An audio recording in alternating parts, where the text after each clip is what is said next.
नमस्कार दोस्तों, हमारे इस YouTube चैनल में आप सभी का हार्दिक स्वागत है। दोस्तों, कभी भारत का ही एक भाग हुआ करता था आज का चीन देश, क्योंकि महाभारत काल में चीन से भी कर वसूलते थे सम्राट युधिष्ठिर। जी हाँ, आज भले ही यह सुनकर कुछ लोगों को आश्चर्य हो रहा हो, लेकिन यह एक पौराणिक सच है।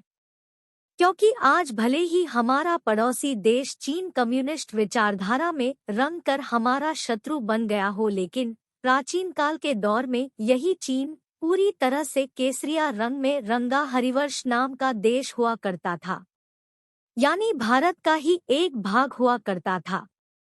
महाभारत में इस बात का स्पष्ट उल्लेख है कि सम्राट युधिष्ठिर के राजकोष में जो धन जमा होता था उसका एक बहुत बड़ा भाग इसी हरिवंश प्रदेश से यानी आज के चीन से ही आता था। ऐसा इसलिए क्योंकि सम्राट युधिष्ठिर का साम्राज्य जम्बूद्वीप के इन सभी 9 देशों पर हुआ करता था।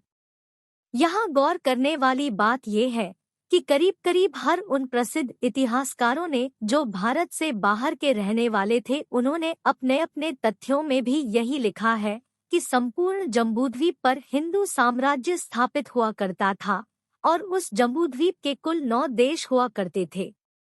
उन 9 देशों में से 3 उत्तर पूर्व में थे, जिनको हरिवंश, भद्राश्व और किमपुरुष के नाम से जाना जाता था।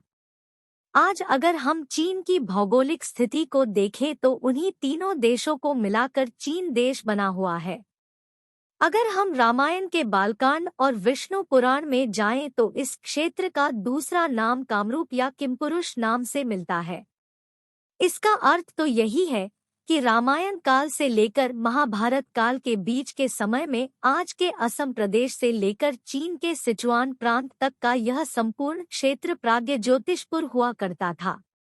और अगर हम इस विषय पर सबूतों की बात करें तो वर्ष 1934 में हुई एक खुदाई के दौरान चीन के समुद्री किनारे पर बसे एक प्राचीन शहर च्वांजो में करीब 1000 वर्ष से भी अधिक प्राचीन समय के हिंदू मंदिरों के लगभग 1 दर्जन ऐसे खंडहर मिल चुके हैं।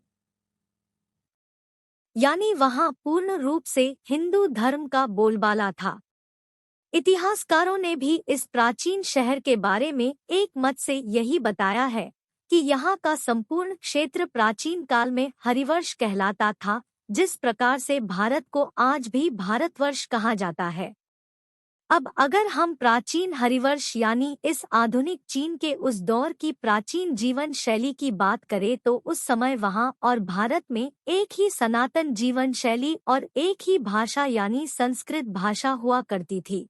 इसके अलावा यहाँ से वहाँ और वहाँ से यहाँ तक आने जाने के लिए सभी लोग अरुणाचल प्रदेश के कम ऊंचाई वाले सबसे आसान पर्वतीय मार्गों का ही प्रयोग किया करते थे।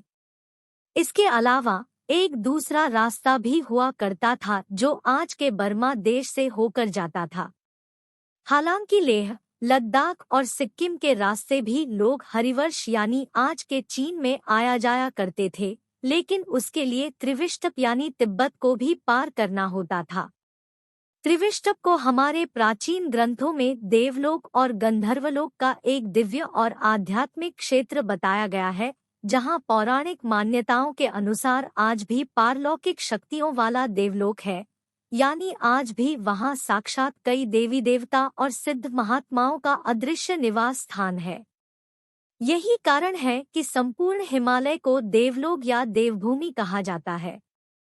और बात अगर प्राचीन चीन और भारत के इतिहास के बारे में हो रही हो और चीनी यात्री ह्वेन त्सांग के बारे में बात न हो, ये भला कैसे हो सकता है। लेकिन यहाँ एक समस्या ये भी है कि ह्वेन त्सांग द्वारा लिखे गए अधिकतर इतिहास को हमसे छुपाया गया है। हालांकि उसके वर्णनों में हमें हर्षकालीन भारत की सामाजिक, आर्थिक, धार्मिक तथा सांस्कृतिक परिचय तो अवश्य मिलता है। तो कैसी लगी हमारी यह जानकारी, कमेंट करके हमें जरूर बताएं। साथ ही वीडियो को लाइक भी कर दें और चैनल को सब्सक्राइब करना भी न भूलें। जल्द मिलते हैं इसी प्रकार की अन्य रोचक जानकारियों के साथ।